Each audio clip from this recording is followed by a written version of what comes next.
Magandang umaga mga kabay. So meron po akong estimate dito, pero kinabitan ko na siya kagad dahil ang sira po niya ay carbon brush lang. Ayan po yung spring ng carbon niya, nalusaw po. So meron tayong bagong carbon dito, ayan.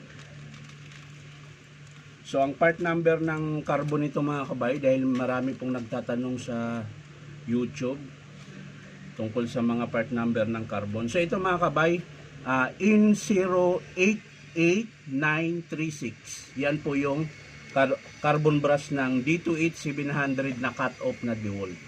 So ulitin ko mga kabay, in 088936. So yun po yung part number ng carbon brush ng DeWalt na cut off. So old model po ito mga kabay, iba pa po yung cut off na bagong modelo ngayon, iba din po ang part number nun. So babanggitin ko rin yun mga kabay kung sakaling meron akong repair no. So yan mga kabay, kakabit ko na po yung dalawang carbon. Hindi ko na po naipakita kanina yung pag-estimate ko dahil nagmamadali po. Tayo pumasok. Yun. Hindi lang nag-ano yung butas mga kabay. Hindi lang naglapat yung tainga niya. Sa Bisaya pa'y dalunggan. Ayan. Tapos sa kabila rin po. Ayan.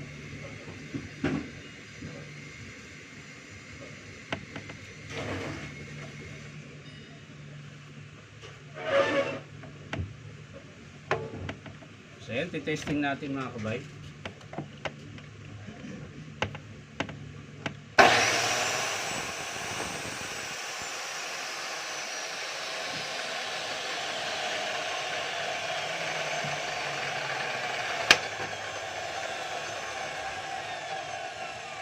So yan lang po yung pinalitan ko sa cut-off na D2H700 na old model ng DeWalt. Ayan. So maraming salamat mga kabay sa panonood at pa-like and share na rin po.